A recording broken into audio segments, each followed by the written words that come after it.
তুমি সত্যি করে বলো, তুমি আমার ভালোবাসো কি বাসো না? হ্যাঁ, আমি তোমাকে অনেক ভালোবাসি। ভালোবাসো না? তাহলে চলো না, আমরা এখনই বিয়ে করবো।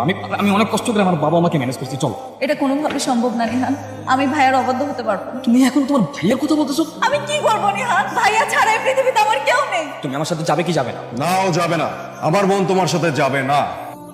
আপনার সঙ্গে কোনো কথা বলতেছি না, আমি শুধু সাইমার মুখ থেকে শুনতে চাই। সাইমা, আমি টেলিং ইউ, আমি কিন্তু বারবার আসবো না। তুমি যদি এখন আমার সঙ্গে না যাও, তুমি কিন্তু সারা জীবনের জন্য আমাকে হারাবো। তুমি আমার সাথে চলো। ভাইয়া রাজি না হলে আমার কিছু করার নেই। সাইমা, আমি চলে যাচ্ছি। আমি আজকের পর থেকে তোমার কথা এক সেকেন্ডের জন্য মনে করবো না, not even a single second. আমি 3 দিনের মধ্যে বিয়ে করবো, 3 দিন, জাস্ট 3 days।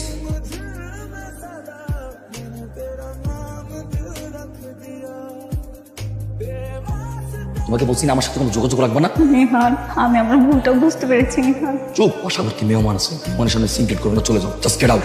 প্লিজ, তুমি তো জানো আমি তোমাকে কতটা ভালোবাসি। তুমি বিয়েটা ভেঙে দাও না। দেখো, কথা না বেরিয়ে তুমি চলে যাও, ঝামেলা করো না। তোমার জন্য এখন আমাকে সবার সামনে ছোট হতে হচ্ছে।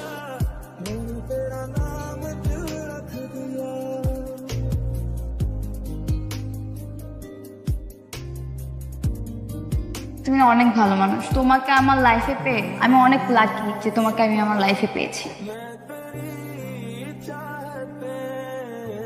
কি সমস্যা তোমার? আমার কথা বলো, তোমার কি লজ্জা শরম বলতে কিছু নাই? Don't you have shame? তুমি বুঝো না যে তোমার এই কার্যকলাপে আমরা ডিস্টার্ব? বুঝি তো, কিন্তু মনকে মানাতে পারছি না। আমার না খুব কষ্ট হয়, নিজেকে সামলাতে পারছি না। এটা তো ঠিক না, আপনি আরেকজনের হাজবেন্ডকে এভাবে বিরক্ত কেন করছেন? আপনার তো ন্যূনতম বিবেক থাকা উচিত। এক্সকিউজ মি, আমি আপনার সাথে কথা বলতে চাচ্ছি না। আপনি প্লিজ আমাদের দুজনের মাঝখানে আসবেন। Just shut up. Who the hell are you? ও আসবে না তো কে আসবে? আমার ওয়াইফ অবশ্যই আসবে। কার সাথে কি কথা বলছে? একে বলে না কোনো লাভ নেই। এই মেয়ে না মারা পর্যন্ত তোমার পিছু কিছুতেই ছাড়বে না। উনি ঠিকই বলেছেন, আমি মরার আগ পর্যন্ত তোমাকে ছাড়ছি না। তাহলে মরে যাও। এই তুমি বুঝো না আমি ম্যারিড পারসন, তারপরে কেন পেইন দিতে আসছো? এখান থেকে চলো তো, এর সাথে কথা বলে কোনো লাভ নেই।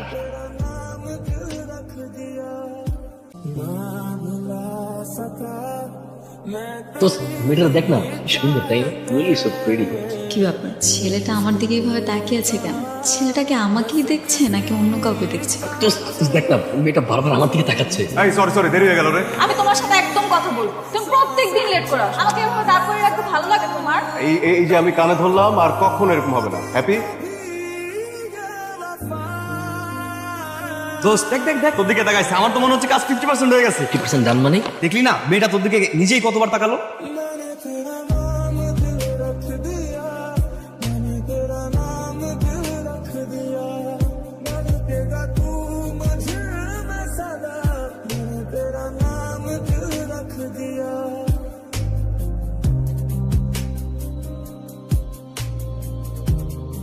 আসলে ছোটবেলা থেকে আমি একটা শাড়ি পরবো, কখনো ভাবিনি যে আমি কাউকে ভালোবাসতে পারি।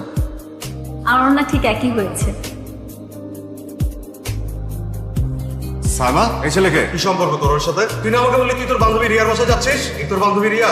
ভাইয়া সরি, আসলে আপনি প্লিজ ওকে বকা দিবেন না, আপনি কোনো ভয় পায়। এই আমি আমার বোনকে কি বলবো না বলবো সেটা আমার তোমার থেকে শিখতে হবে। বেয়াদব ছেলে।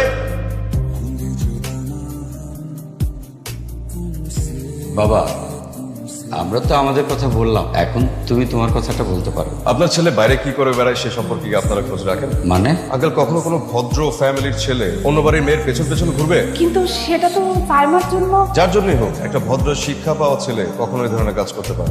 বাবাজি বলছে যে এইসব কথা আলোচনা না করে আমরা বিয়ের কথাটা আগে বাড়াই। আগে বাড়ানোর কিছু নাই। আমি আমার বোনকে আপনার ছেলের সাথে বিয়ে দিব না।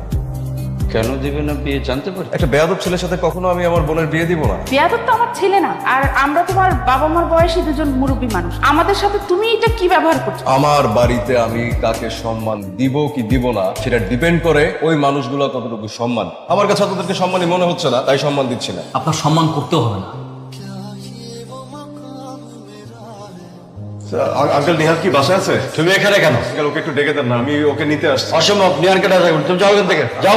আঙ্কেল, আমার নিহাল। আরে এই ছেলে, কি ব্যাপার, তুমি নেহানকে ডাকছো কেন? আন্টি, আমার বোন সুইসাইড করার চেষ্টা করছে, হাসপাতালে মৃত্যুর সাথে লড়াই করতেছে। নিহানকে একটা বারের মতো দেখতে চাই আঙ্কেল, প্লিজ ওকে ডেকে দেন না আঙ্কেল। আপনি এখানে কেন? নিহান, সাইমার অবস্থা খুব খারাপ, ও সুইসাইড অ্যাটেম্প্ট করছে।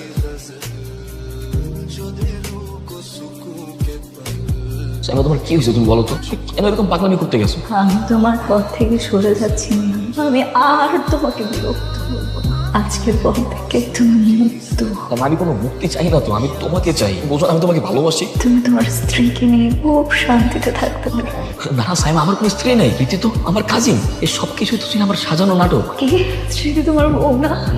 তুমি স্মৃতিকে বিয়ে করনি, তাহলে তুমি যে আমার সাথে খারাপ ব্যবহার করলে সবগুলো তোমার মিথ্যা অভিনয় ছিল, বিশ্বাস করনি। আর আমি না এগুলো সহ্য করতে পারিনি। আমার ভুল হয়ে গেছে, আমি বুঝতে পারি নাই যে আমি আমার এই সামান্য ভুলের জন্য এত বড় কিছু হয়ে যাবে। প্লিজ আমাকে ক্ষমা করে দাও। তোমার মনে আছে তুমি আমাকে বলেছিলে আমি মরে গেলে নাকি তোমার মুক্তি হবে? এই কথাটা না আমার নিজের ভেতরে খুব ঘৃণার সৃষ্টি করেছে। আমি ঠিক সেই সময় সিদ্ধান্ত নিয়েছি আমি সুইসাইড করব। কিন্তু বিশ্বাস করো, আজকে তোমার কথা শোনার পরে আমার খুব বাঁচতে ইচ্ছে করছে।